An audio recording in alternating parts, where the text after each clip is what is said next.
I'm Rob Licuria, Senior Editor at Gold Derby, here with Young Woman and the Sea Director, Joachim Rønning. Joachim, you are so clearly adept at framing epic stories set at sea, right? So Kon-Tiki and parts of the Caribbean and now this. Is it merely coincidence that you have this personal affinity for stories set amongst the vastness and peril of that setting? I mean, it doesn't dictate what kind of stories that I choose to tell. Um, that said, I do love the ocean. I grew up by the ocean. I grew up sailing, and I do have, a connection with that place. And I just feel it's such a beautiful place that just gives me energy, and telling stories that either has it as a backdrop, or maybe in this case it plays sort of like a villainous role even. I love it. And I welcome it. So, and maybe I am drawn to that, but it doesn't it's not front and center when I pick a project, obviously, but I do love the ocean. Maybe eventually, when you're a really old man, you've made 50 films, and there's a few of them at sea. Whenever there's a film that's going to be set out in the ocean, people will be like, "This could be a running film. We should probably give him a call." And as a It's already Norwegian, and happening. It's it's already happening happening. already. I'm Anything in the already getting ocean, those it's like, calls. yeah, can we get running or not? Let's check. Yeah. Um, as a Norwegian and an Australian, we both work in the United States. I share your affinity with the ocean. It's part of our DNA, right? So I get it. I totally get it. But what really interests me about this story, and something that I've raised before with Jeff Nathan, the writer, is that it really resonates because it's an underdog story. And I know for me personally, those stories always really get me in my gut. I feel for the underdog, and I don't think I'm alone there. Was that a big jumping off point, pardon the pun, for you when taking on this project, that this is about a woman who is really up against the odds and she achieves something so incredible? Yeah. I mean, obviously, the whole story is that, obviously, and her character, and um, I um, I am, if there's anything I am drawn to, I think it's true stories, and especially true stories that I haven't heard before.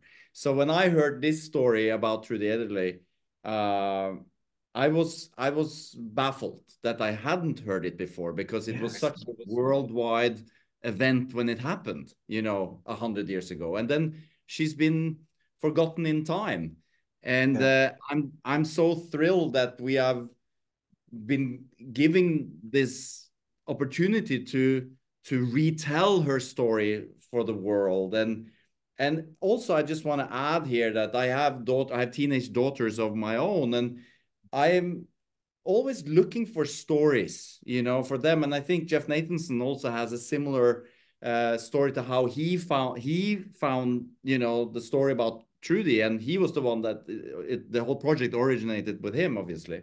Uh, but I was so happy to be able to find this story for them, and that the way I see it, that this is a story for the daughters of the world. Honestly, that's where it's coming from for me on a personal level. Wow. I have a teenage daughter as well, a teenage son as well, and we love watching stories about strong, resilient women, because they're actually, not that we don't see them that often, unfortunately.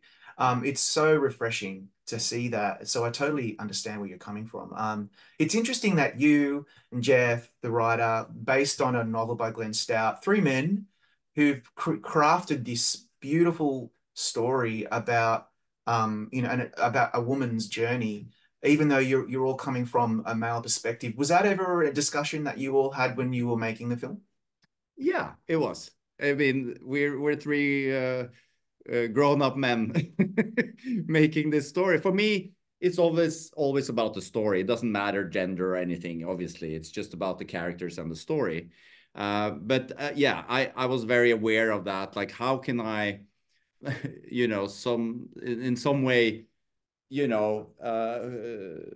how can I be helped in to tell this story? And so what I did, and again, it has nothing really to do about gender. I always want to work with the best people that I can get. But with this movie, I really wanted to work with women, So we have, in the majority of our keys, our department keys are women, and obviously, also having Daisy Ridley as part of our producing team was invaluable, obviously. And I'm so proud of the team that we put together for this film, and I think you can sort of feel it, like obviously everybody wanting to tell this story, but like everybody rising to their best level, in out of respect for Trudy and telling this story for the world. So when I think about this film, when I first saw it, there's a few things that come to mind. The first thing is Daisy Ridley is phenomenal in this. She's fierce, she's relentless, and the story that she helps tell is so aspirational. But what I love about her as an actor is she's very vulnerable and she's really good at the non-verbal cues going on behind her eyes. From your perspective, what was it about Daisy that you think was the right choice and what made this film really become so elevated and so much better? So obviously, I mean, I think she's a great actress. She's a great, great actor. And you can see that in her whole body of work. She has this talent where, you know, and every actor kind of works a little differently. And some actors have like, a process where they have to really spend time and getting into a situation or a character and really working out the emotional beats and all of that. And I totally respect that. That's amazing. Whatever works for you, and every actor is different. While Daisy very much is tuned in, like the whole time. She has an accessibility to her emotions, and she's such a fine-tuned instrument. So I knew that she had that going into it. But what I also knew was that this movie was going to be physically very, very hard to do. And I told her very early on, I said that, I want to film this on the ocean. I want to be out there, in the elements and do this story. And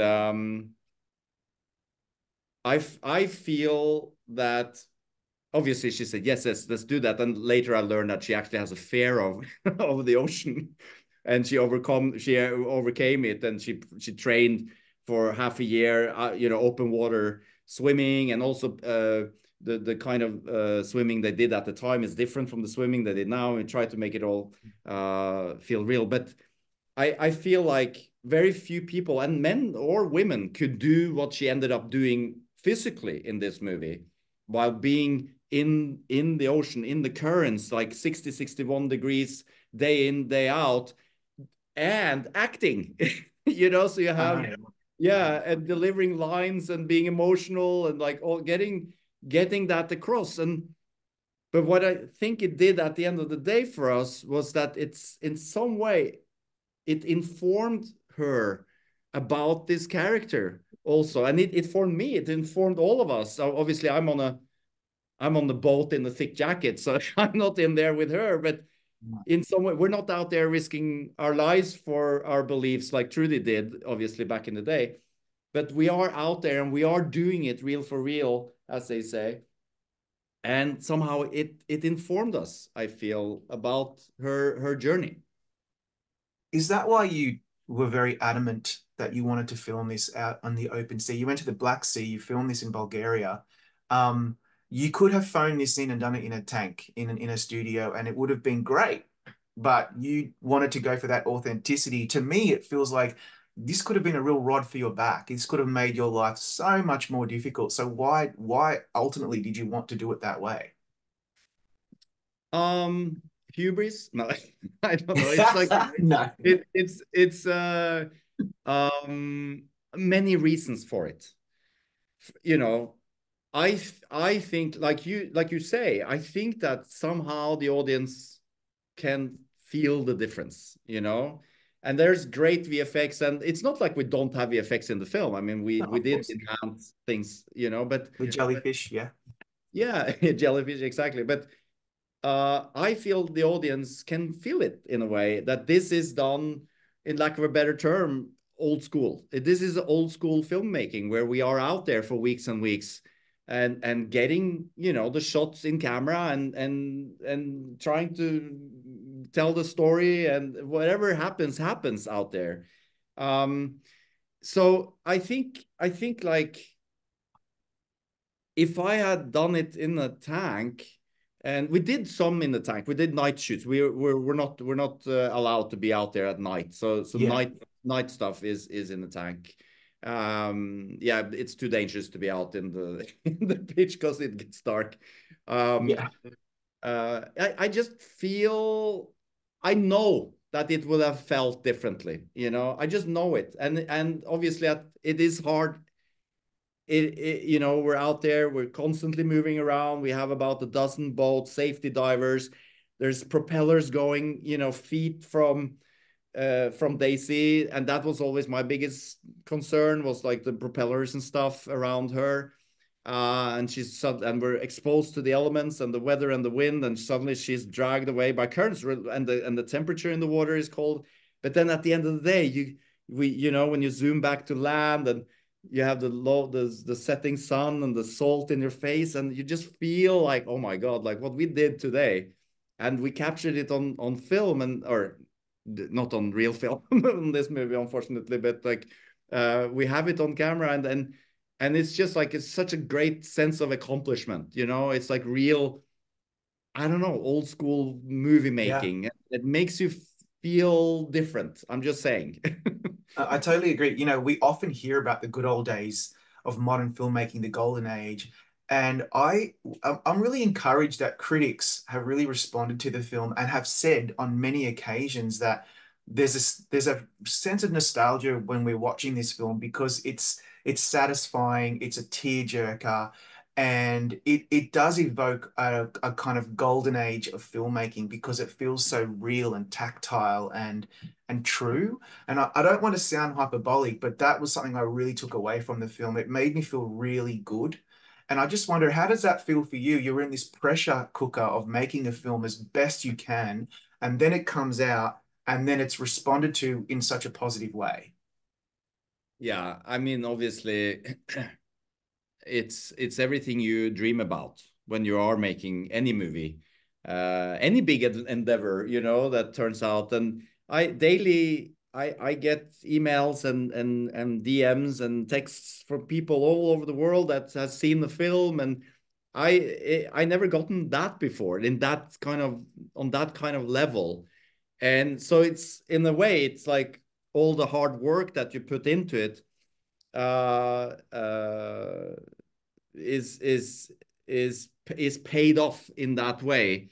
And it, I mean, and it all started with Trudy, obviously, you know, 100 years ago, and then Glenn Stout's book, and then this amazing, wonderful script by Jeff Nathanson, and then, you know, the production design of Nora Ekberg, the photography of Oscar Faura, and the music of Amelia Warner, and so on and so on. So everybody comes together and delivering. So I have also that responsibility because everybody is sacrificing 2 years of their lives, you know, to make something like this. So I feel I have, at the end of the day, the biggest responsibility to put it all together and to create something unique and special. It, when people recognize that, it's obviously the best feeling in the world. I want to talk briefly as well about the score by Amelia Warner. You just touched on it. Um, to me, a film like a lot of it turns on the score. That's just my opinion. I'm really a big fan of TV and film composers. this film score shifts between restrained and subtle, and then grandiose and emotional. How important is Amelia's score to underpinning the emotional cues that you really wanted to hit in this film? It's some of the most important thing, you know, the music always in any movie, and it's also my favorite, I think, process when it comes to movie, because when you do sit on stage and you score the film, and you know you have the whole orchestra there, and I'm just sitting back and I'm just enjoying it, and I'm basically done with the film by that point, you know, and you're just sitting there Yeah. and you hear Amelia's amazing score, and I'm a sucker for melody in scores, you know, so I love the melodies that you managed to, and I think they are really such a huge part of the emotional core of this, and you know, through this theme and through this story. And I just also want to mention Una, the Nogjo, the editor of the film, who cut it together with Amelia. I think they worked amazing together, these two women, to tell this story, and it goes hand in hand, you know, in post production, when you are in post production. Mm. So it's a group effort, but it's really, um, you know, I I've been wanting to be a filmmaker since I was 10 years old. And you know, since my family bought this old bulky VHS, you know, video camera, and before that even. So I've always listened to film score. I always, like, you know, my friends growing up, like everybody's like, did not understand what I was doing when I could sit, you know, I can go to a party and like, listen, I can play, you know, John Yes, Williams or yes. whatever. So music is such a big part of movies. And we were so lucky to get this amazing score by Amelia. Look, I wanted to just admit to you that I used to listen to the Johann Soderquist score from your Kon-Tiki film a lot Oh, on my yeah, headphones. yeah. So Oh, I get it. he's playing I the get it. conks. Yeah, yeah, yeah. Unbelievable. So Yeah, good. amazing. Um, Yep. Speaking of Kon-Tiki, you know, more than 10 years ago now, your film was nominated at the Academy Awards. It was the fifth Norwegian film nominated in what is now called the International Feature category. How does that feel to be at the Oscars representing your country, but also your film? I mean, it was a dream come true, obviously. But again, I feel that when I think back at it now, it's almost like, just feels like uh I was young, and I mean, it's only like 10 years ago, but I felt so young when I was back there. It was like before having done all the movies that I've done now, and like also now I know much more about the politics of things and how hard Mm. it can be to make, like, Young Woman in Very the Sea. hard. We spent 10 years trying to make it happen, and back then it was kind of like, just like, we were just like happy to be there, and we were like big eyes, like we were babies, you know. Yeah, um but again, obviously it opened so many doors for me, and especially in Hollywood, and I got to do this big, you know, tentpole movies, and travel the world. So it was obviously had an enormous impact on my life and career. I can imagine, man. Like honestly, it's such a breakthrough. Final question about this film is, um, I think a film like this lives and dies by the emotional impact of its climactic finale, right? We know where the film is headed. How do you how do you deal with that unavoidable pressure of this genre of filmmaking to deliver the goods without it being predictable or expected? Well, I mean, it's always like, first of all, I didn't know the story when I first read Jeff Nathanson's script. I read the script before I read Glenn Stahl's book. So I didn't know the story. Obviously, I'm guessing that I haven't spent a couple of hours reading a story, and she fails. Yeah. um, but it's like, I've done, this is actually my third biopic, you know, and my first biopic was a World War II movie, and it was about the Norwegian resistance. And again, like we kind of know who won, the World War II, and I think the audience it's not about that. It's not about the end of the story. I think when you're watching a movie like Young Woman and the Sea, it's how we get there, how Yeah. she got there and why she got there and why she wanted what was it for her that was so important for her to wanting to risk her own life to prove a point, so that's what, so I'm never so worried about like, oh, people know that she'll make it or something like that, that's not, you usually know that when Tom Cruise is hanging outside the airplane, he's not gonna fall off, No, or if he he's falls fine. off, he'll be fine, but so it's that's how it is. That's the stories we're telling. It's the journey, I think, and you get the audience to live in the moment, and that's, I think, also that's why I love movies so much. It's like you get to be in the moment for 2 hours, Oh, and you get to be transported. Um, so so that's why I'm also so grateful that we were able to get the theatrical release for this film in the US and in the UK.